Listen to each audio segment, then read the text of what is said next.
कितना बड़ा बांज का पेड़ है और इसके ऊपर बांज काटा जा रहा है अपने गाय भैंसों के लिए, क्योंकि आज बारिश है ना, तो इसलिए नज़दीकी मतलब यानी कि गांव के बगली में बांज काटना पड़ रहा है।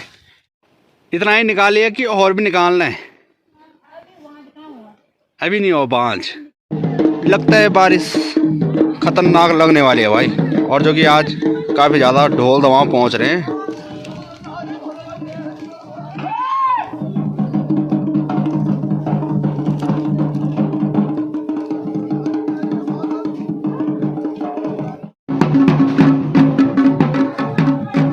रिंकी और पिंकी एक साइड और एक कुत्ता ये पहुंच चुके हैं। बब्बर शेर जिसे गढ़वाली भाषा में कहते हैं। स्पेशली आज चटनी बना रखी है भाई। इस पर भट्ट है जिसे सोयाबीन कहते हैं, और तिल की चटनी हो गई और हरा धनिया। सबसे पहले आप सभी को मेरा प्यार भरा नमस्कार। कैसे हो आप सब? आशा उम्मीद करता हूँ आप सब अच्छे होंगे और मैं अच्छा हूँ माँ चंद्रवन्नी बाबा केदार के आशीर्वाद से। मेरा नाम है सूरज बिष्ट। आप लोगों का स्वागत है देवभूमि उत्तराखंड के माँ चंद्रवन्नी के चरणों में बसा खूबसूरत से गांव जुराना के ब्लॉग में। तो मॉर्निंग के 8 बजे से अपने ब्लॉग की शुरुआत कर रहा हूं मैं एक नए दिन के साथ, ठंडे ठंडे कूल वाले मौसम के साथ। तो इससे पहले के ब्लॉग देखे आप लोगों ने तो मखलर साइड कर लिया था, लेकिन भाई मौसम की बात करें तो मौसम देखो भाई, सुरसुरी हवाएं चल रही हैं। बाकी ऐसा अता पता नहीं है कि क्या होता है। थोड़ी देर पहले यहाँ भी बादल छा रखे थे और अब धीरे धीरे करके झाड़ू सा लग रहा है। मौसम विभाग वालों का हाई अलर्ट उत्तराखंड में जारी कर रखा है। वैसे तो पता नहीं कहाँ कहाँ बारिश होती है और कहाँ बर्फ़बारी।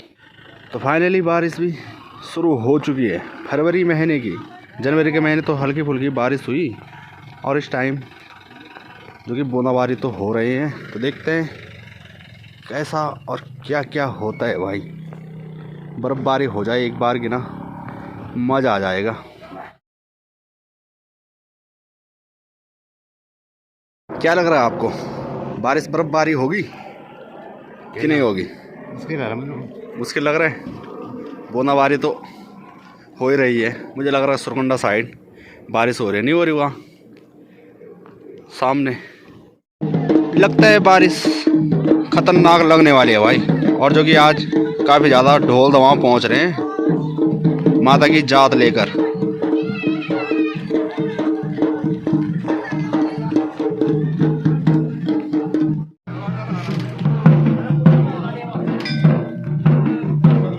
जिस हिसाब से बारिश भी लग रखी है और तूफान में चल रहा है, तो उस हिसाब से ठंड बिल्कुल नहीं हो रही है भाई।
बारिश या तो मोटी लग जाए ना, तो फिर भाई बर्फबारी के चांस हैं, पर लेकिन बारिश तो ऐसे लग रखी बस जिस हिसाब से हवा चल रही है, कभी तेज और कभी कम।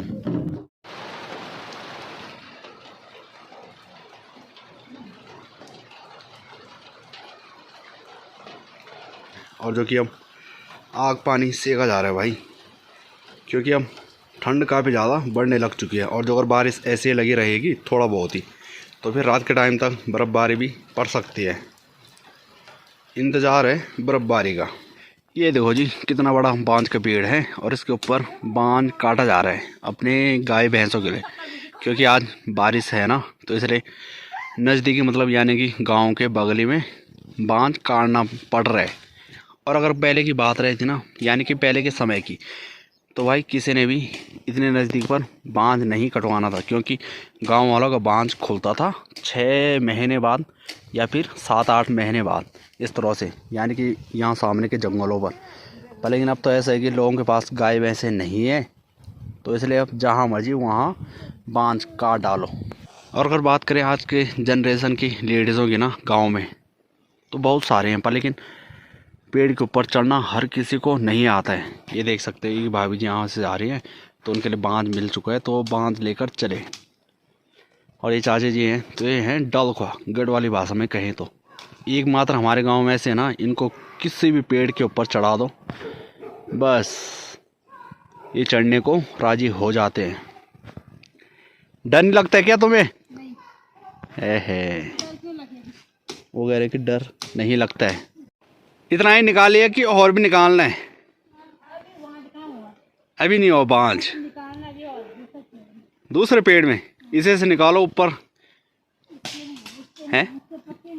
ऐसे पर पत्ते नहीं हैं भाई साहब, मतलब हमें तो पत्ते नज़र आ रहे हैं, पर लेकिन होता है ना, जो जिसका काम रहता है तो उसी को पता होता है कि क्या है और क्या नहीं है। वो कह रहे कि इस पर बांध के पत्ते नहीं है। अब दूसरे पेड़ की ढूंढ करने के लिए जा रही है चाची जी हमारी।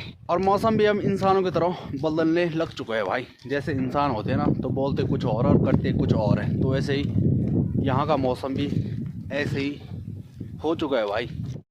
मौसम सुबह को कुछ और दिन को कुछ और शाम को कुछ और। तो सुबह से तो बारिश लग रखी थी, और अब देख सकते हो भाई एकदम से साफ़ होने लग चुका है।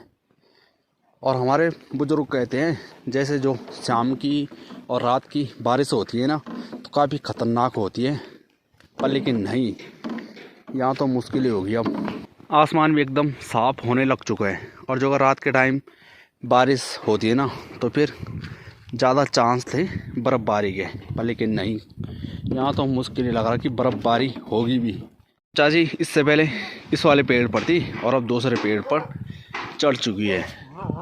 क्या है वो देखो, रिंकी की आवाज़ नहीं खुलने वाली भाई। ऐसा तो है नहीं, इंसान है, इंसान को दवाई खिलाओ किसकी, खांसी की, उसके आवाज़ खुल जाएगी, पर लेकिन इसका ऐसा सीन नहीं है। क्या है, चलकर डब्बे हैं बस पानी के, मीट मुर्गा कुछ नहीं है। कल जितना खाना था खा लिया था। देखो भाई, रिंकी और पिंकी एक साइड, और एक कुत्ता ये पहुंच चुके हैं, बब्बर शेर जिसे गढ़वाली भाषा में कहते हैं। ऐसा लग रहा है कि जैसे भोटिया कुत्ता होगा। तो अच्छा, कौन लेकर आए? कहाँ से? अच्छा, ये है प्रधान का। प्रधान, हमारे ग्राम पूर्व प्रधान, ये ना उप प्रधान। अच्छा, उप प्रधान, ठीक है। ये देखो भाई, इसको देख के ना हर किसी कुत्ते की हालत खराब हो जाएगी, वो रोने लग चुका है। हाँ, ऐसा कुत्ता मिल जाएगा ना किसी को, भोटिया हो गए। ये देखो, वो सोच रहा कि मैं कहाँ फंस गया आज इतनी ठंड में। रिंकी और पिंकी की बत्ती गुल। पिंकी की हालत देखो, इसको देखकर उसकी हालत ख़राब हो रही। वो कह रही कि तो बस, तो दिख गया, मैं चली। और जो चाची आप लोगों को दिखाए ना, तभी वो पेड़ के ऊपर है, पर लेकिन यहाँ से नहीं दिख रहे हैं, तो उनके चक्कर में कई पड़ रखे भाई, यानी कि गांव की लेडीज़ है, वो कह रहे हैं कि बस तो काट दिए रहे और हम बांध साड़ते रहेंगे। ये भी मतलब बहुत कम देखने के लिए मिलता है, औरों का सही पड़ चुका है। तो आप लोगों को बताया मैंने कि वो चाची डलखो हैं, यानी कि किसी भी पेड़ के ऊपर चढ़ जाते हैं, तो और बांध इकट्ठा कर रहे हैं, और उस चाची का काम है काटना बस। अगर एक कुत्ता हमारे गांव में टिक गए ना, और जो अगर ये रोटी खाता होगा, तो भाई साहब इसके लिए 10-10 रोटियां भी कम है, इतना ख़तरनाक है ये। रिंकी ये है, और भोटिया ने यह कुत्ता ये है भाई। रिंकी और उसका क्या ही बोले, रिंकी इसके सामने बिल्कुल बच्ची लग रही है। हर किसी का अपना अपना टैलेंट होता है भाई। ये देखो, तो एक भाभी जी है और एक ताई जी है यहाँ पर, मतलब उनकी एज है ना, तो एज ज़्यादा हो चुकी है। और जो चाची है, तो चाची की बात करें तो किसी पेड़ पर चढ़ जाती है। तो चलिए जी, जिस किसी का भी ये कुत्ता होगा ना, तो भाई साहब इसको आदत डलवा रहा हूँ मैं यहाँ रहने की। तो इसके लिए स्पेशली पंजे आ चुके हैं, और बाकी रिंकी और पिंकी के लिए तो डेली पहुँचते हैं। तो चलिए अब डिनर की बारी आती है, यानी कि रात के खाने की। और स्पेशली आज चटनी बना रखी है भाई। इस पर भट्ट है जिसे सोयाबीन कहते हैं, और तिल की चटनी हो गई, और हरा धनिया। तो मैंने अपनी माँ को कहा था कि स्पेशली तिल की चटनी बनाओ भाई, क्योंकि तिल की चटनी बराबर कोई चटनी नहीं है। पर कि मेरे माँ ने कहा कि आज मिक्स चटनी बनानी है, तो इसलिए मिक्स चटनी का आनंद लेते हैं भाई। गर्मा गर्म रोटी भी आ चुकी है, और जैसे मैं कह रहा था, हरा धनिया हो गए, और तिल हो गए, और भट्ट हो गया। तो भाई ऐसा नहीं है, इसके साथ साथ एक और पड़ रखा है जिसे कहते हैं नींबू। तो नींबू से थोड़ा खट्टापन आ जाता है इस वाली चटनी पर।